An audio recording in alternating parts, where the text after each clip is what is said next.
And now we're talking electricity. Now, electricity theft is one of the several challenges facing power distribution companies in Nigeria. Electricity or energy theft, or whatever some people call it, bypassing, stealing, or using electricity without paying for it. And this has led to commercial losses that have adversely affected operations of power distribution companies in Nigeria. The trend is one of the major causes of revenue losses, which increase the debt profile of Nigerian electricity supply industry, negatively impacting the nation's economy. Now, a 2017 report revealed that distribution companies lost 174 billion naira yearly to meter bypass, illegal connections, and electricity theft. Well, let's talk about this menace. Barrister Sonny Odunton is in the house. He is Executive Director, Research and Advocacy with the Association of Nigerian Electricity Distributors. It's good to have you in the studio. Thank you so much for your time. Thank you very much, Tolu. Yes, I was reading out that, and something came to my mind that we've always talked about energy theft and management. These are two different things, because some will say there's a little bit of stability in supply these days. Are you managing that supply well? So there are two questions I'm asking you now. Which are we starting with? Energy theft. How is this affecting discourse? Let's start with it. I think that's more important. Yeah, thank you very much. Before we talk about energy theft, let me announce to Nigerians that we are very proud to say that electricity supply has improved in recent times. We have customers that have an average of some 11 hours, some 16 hours, some 20 hours. We have areas all over the country where I can beat my chest, from Ogun State to Lagos State to Plateau State. I just came back from Jos. Yes. The whole of Jos Metropolis, nobody is having less than 16 hours of supply every day. So we are making progress. We said it before that privatization of the sector is a journey, and that journey is a very long journey. While going on that journey, a lot of things may happen, one hiccup, one thing or the other.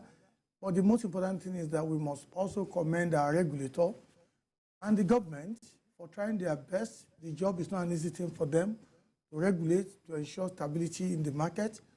But while this is being done and people are having more supply, it's very sad, my people. And Nigerians continue to steal energy right, left, and center. One time we caught a big man in Ikeja GRA in Lagos State bypassing his meter.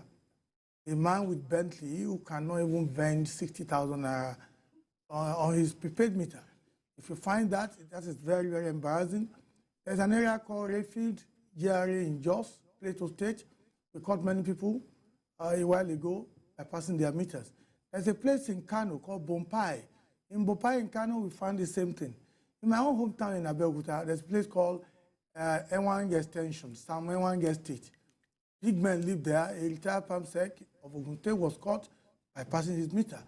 This story goes on and on. In Ilori, in a place called Transamadi in Parakot. I was there personally. A while ago, we caught people. Same thing in Benin.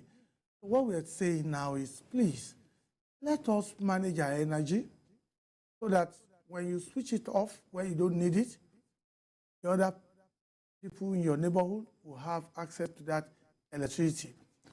When people are watching television in their living room, they leave the lights upstairs in the bedroom, in the toilet, in the kitchen on. Madam, if you are not cooking in the kitchen, please switch off the light. And the owners of different shops, especially those ones they call containers, on Saturday nights, before they go home, they always put the light on. They call it security light. But the problem is that you put it on Saturday night, you are not coming to the shop on Sunday. And then that light will be on all the way through to Monday morning. Please, let's desist from all of this. Energy theft has costed it has led to a lot of losses in the sector as a whole. And the losses are still going on. People connect illegally. We have people vandalizing electricity. We have a lot of people say, we want prepaid meter. And thank God, at least it's getting better. More people are getting prepaid meter, both under the National Mass Metering Program and the meter asset provider scheme. Thanks to our regulator again for all of this and to the federal government. But we want people to stop bypassing their meter.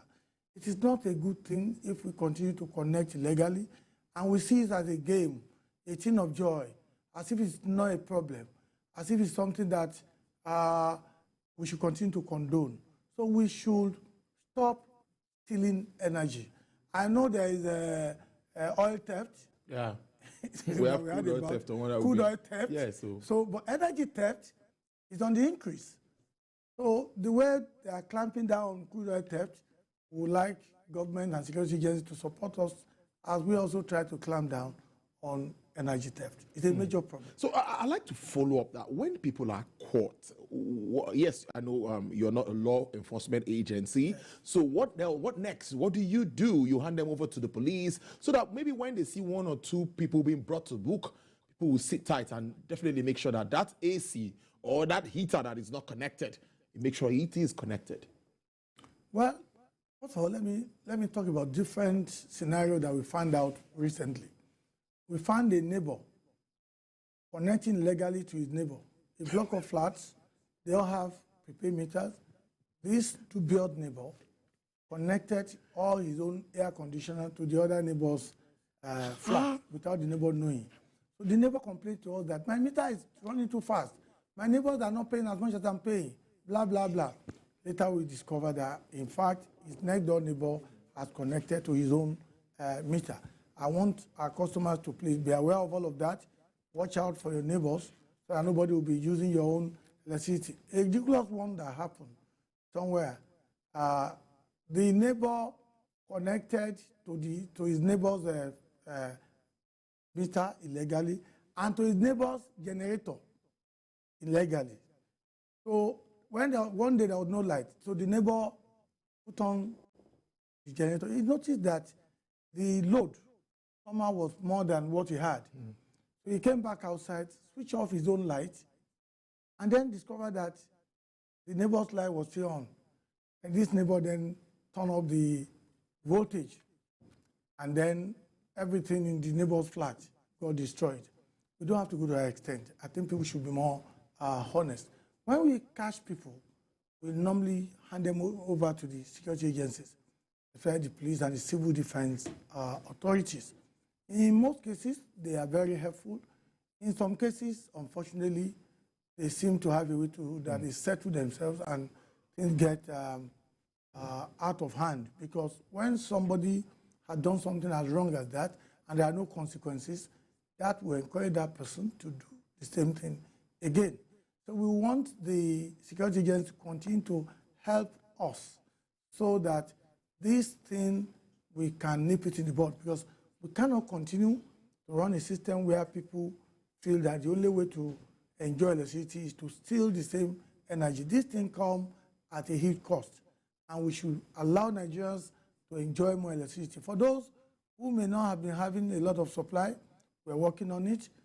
This morning, I was the mine director of Eco Disco here in Lagos to take care of people of Badore and other areas, Ibejuleki, along the axis, where we have some problems and challenges, and they have promised me that indeed something will be done to ensure that you have light.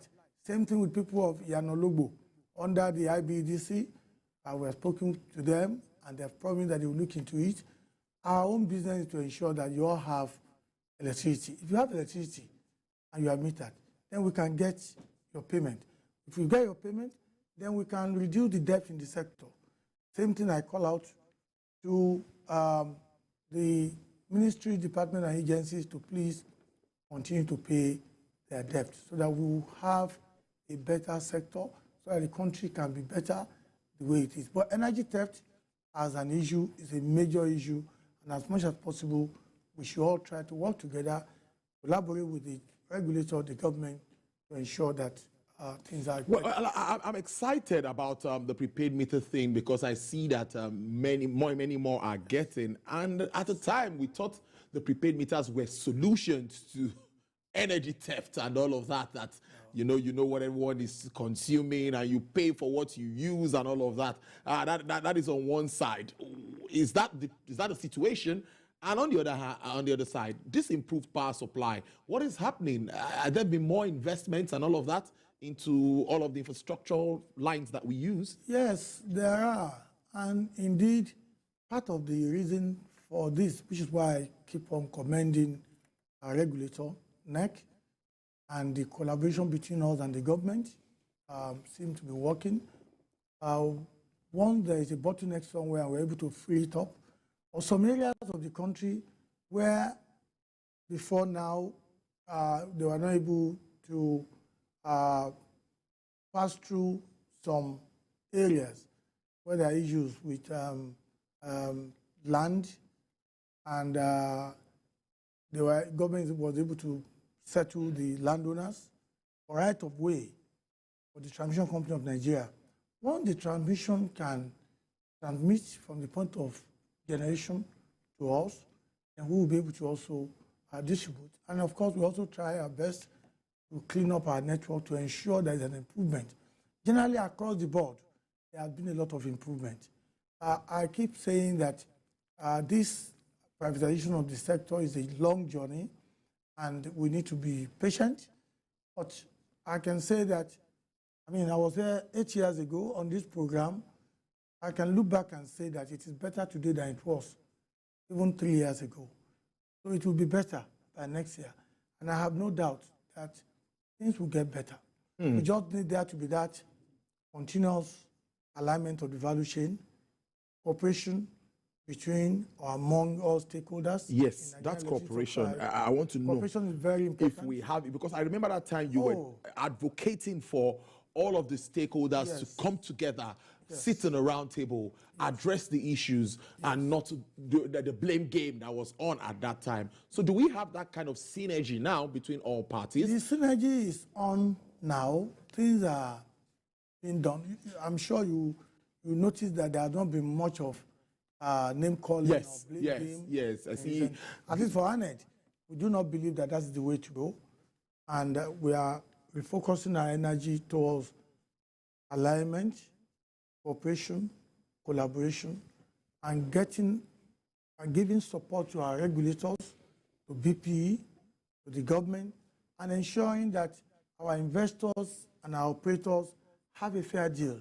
Wherever there are issues, we sit down, we talk about it. At the end of the day, this is Nigeria, we're Nigerians. What we need is for Nigeria to get better. What we need is for people to have electricity. You know, our customers don't care how you get things done. What they want to see is electricity. And as far as we are concerned in NANED, we have made up our own mind that, you know what, if I need to go and knock the door of somebody that can make things happen, let's go there, let's do it together. Let's not be looking at who to blame or passing the buck. We don't pass the buck. We don't think that's the way. And we know that it is a matter of time. Things will get better. All we need to do is what I call collaboration and alignment of the value chain. So almost finally, back to the impact of this energy theft, which runs to billions of naira. Yes. How does that affect an industry or a sector of an industry that is yet to have a cost-reflective tariff? It does. It affects us a lot because what it means, remember, we are distributors. We go and buy electricity. Yes. And when we buy this electricity, I won't go into the technicalities of how we do that, embed and all those. What matters is we're just like somebody who sells bread, as I normally say. You go there, you buy, you now sell. If you put your loaves of bread on the table, and this Yamulika, the bestseller, people that are supposed to be buying, when they come in large number, out of maybe 100 loaves, they have stolen 20. While she's attending to Mr. David, Mr. Tolu is stealing one loaf from the other side. By the time she wakes up to see that out of 100 loaves, 20 has been stolen, that's a major loss. 80, of course. The remaining 80, of course, they will buy. Then one Mr. Tuji too will say, I'll buy on credit. Yeah. He will not pay immediately. Pay. What it means is that out of 100 in all, she gets payment for only 44. The other remaining are now becoming a kind of bad debt. So if that continues, the continuity of that leads to huge shortfall. That shortfall leads to his inability or her inability to go and buy more bread from the producer. Because the producer will stop selling credit when you are not returning back with payment. Yes. That's the same thing with the power sector. We are the last lap in the value chain. We're the one that people know. And once we cannot remit 100% back to the producers of this product, who also need to settle the gas suppliers and some other stakeholders that need to be paid, then it's a problem. But we have improved, no doubt, but we have not done enough. We are trying to do more. We are not in the business of saying, we are doing this, we are the best, we are fantastic. No, what we are saying is that we are trying to increase our efforts at getting Nigerians to see and get more electricity supply. But I'm here to plead with Nigerians that as we give you this electricity, please, Oga Welder, Oga Battery Charger, Oga Taylor, please let us stop this habit of stealing. Electricity is not a social service, though. It's not meant to be free of charge. Somebody has to pick the bill. It is something that has to be paid for. Just as I'm begging our Oga Parata at all those nearest cantonment, including Ikeja cantonment, that as you use electricity, Oga, let's pay so that we can give you more. No need for argument. Once you pay, you get more. When you don't pay, you are sending us back to the extent that we'll be bankrupt. What we are saying is we have to save the sector from bankruptcy. That is the point. Finally, yes, I know we're running out of time, but I want to interject. There was a time government focused on the payment of these MDAs and all of that. No, what's the progress made with regards to that? Well, commendable effort has been made, even from the time of Mr. Raji Fashola. Yes, because I knew when it was, yes, I knew he did that. We must commend where we need to commend. Effort has been made. Let us hope that that effort by those who are in charge now will continue. And I have no doubt that they would, because even modalities, how, where, who will be paid and how they will be paid. If you are owing me money and I'm owing you some money, we can do a kind of set-off. Yes. You pay your bill, you don't need to give it to me, you use it to settle my own outstanding with you.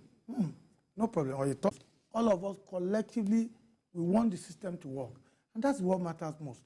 And that's what we are trying to do. And I have no doubt, I as a person, I believe that that will be done. Just a matter of time.